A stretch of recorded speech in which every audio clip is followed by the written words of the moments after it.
दोस्तों, एक दिन की बात है, मेरे पास कहीं से एक फटा हुआ 50 का नोट आ गया। अब मेरे दिमाग में ये नहीं आ रहा था, मुझे ये नहीं याद आ रहा था कि ये नोट कहाँ से मेरे पास आया, किसने दिया मुझे। मुझे लगा किसी ने जानबूझकर तो नहीं दिया होगा, लेकिन मैं उस फटे हुए नोट को चलाने की कोशिश करने लगा, लेकिन वह नहीं चल रहा था। जिसको भी देता वापस कर देते। कई लोगों से पूछा कि इस नोट को चलाने का तरीका क्या है, इसे कैसे चलाऊं, नहीं तो हमारे 50 रुपये बर्बाद हो जाएंगे। कई लोगों ने कहा इसे रात में किसी दुकान वाले को दे दोगे तो कोई देख नहीं पाएगा। मैंने कहा गुड आइडिया। तो किसी ने कहा इसे बैंक पर ले जा कर के चेंज कर लो, बैंक वाले तुम्हें नई नोट दे देंगे इसके बदले। मैंने कहा यह भी बहुत बढ़िया आइडिया है। तो एक व्यक्ति ने कहा सबसे अच्छा और बेहतरीन और सही आइडिया, एक ही बार में काम बन जाएगा, इसे भगवान को दे दो, भगवान सब कुछ ले लेते हैं, भगवान के दान पेटी में डाल दो। मैंने कहा ये तो सबसे बेहतरीन आइडिया है। मैंने सबसे बेहतरीन आइडिया अपनाया, भगवान के मंदिर में गया पूजा करने के लिए। मंदिर में मैंने उस 50 रुपए की नोट को दान पेटी में डाला। जैसे ही दान पेटी में डाला, पीछे से मेरे कंधे पर एक व्यक्ति ने हाथ रखा और कहा भाई साहब ये लीजिए 500 रुपये। मैं मुड़ के देखा तो 500 रुपये लिए और उसे दान पेटी में डाल दिया। मैं सोचा यह व्यक्ति मुझे 500 रुपये क्यों दे रहा है, शायद इसने मुझे वह फटा हुआ नोट डालते हुए देख लिया होगा, इसलिए यह मुझे 500 रुपये दिया। उसके बाद मैं मंदिर से बाहर आया और उस व्यक्ति को ढूंढने लगा। मैंने काफ़ी ढूंढा लेकिन वह व्यक्ति नहीं मिला, लेकिन वह एक पानी पूरी की दुकान पर मुझे मिल गया। मैंने उससे कहा भाई साहब आपने मुझे 500 रुपये दिए? तो उसने कहा नहीं। तब मैं सोचने लगा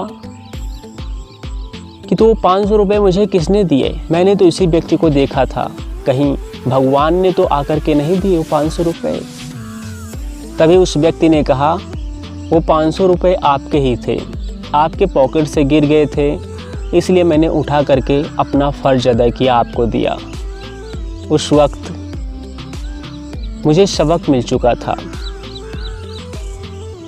मुझे लग रहा था कि भगवान ने मुझे सज़ा दे दी उस फटे हुए नोट के बदले। मैंने सही रास्ता नहीं चुना। सही रास्ता ये था कि बैंक में ले जा कर के उस नोट को मैं बदल लेता, उसके बदले दूसरी नई नोट मिल जाती मुझे। लेकिन मैंने गलत रास्ता अपनाया, वो नोट भगवान को दे करके। आखिर वो नोट भगवान थोड़ी लेते हैं, बाद में वह मंदिर के काम आएगा, गरीबों के काम आएगा, इसलिए भगवान ने मुझे सज़ा दे दी। वापस मैं मंदिर में गया, भगवान से प्रार्थना की, अपने गलती की माफ़ी मांगी। शायद पता नहीं भगवान मुझे माफ़ करें या ना करें, लेकिन मैंने अपनी पूरी कोशिश की।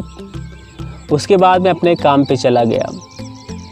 काम पे उस दिन मेरी डबल कमाई हुई। रोज़ मैं 500 कमाता था, आज 1000 की कमाई हुई। जब 1000 की कमाई हुई तो मैंने भगवान को धन्यवाद दिया और कहा भगवान ने मुझे माफ़ कर दिया।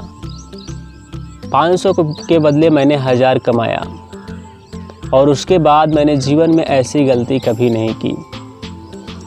दोस्तों, जब भी हम कोई गलत कार्य करते हैं तो भगवान हमें सुधरने का एक मौका देते हैं कि हम गलत रास्तों पर न जाएं। लेकिन बार बार भगवान हमें समझा तो नहीं सकते, बार बार हमें रास्ता तो नहीं दिखा सकते। रास्ता हमें खुद चुनना होता है, बस भगवान का इशारा होता है। जो लोग समझ जाते हैं वो अच्छे रास्ते पर चलते हैं, और जो लोग नहीं समझ पाते वो गलत रास्ता अपना लेते हैं। तो आप सभी लोगों से मेरी रिक्वेस्ट है कि आप अच्छे रास्ते को अपनाइए और लोगों को अच्छी बातें सिखाइए, अच्छे ज्ञान दीजिए।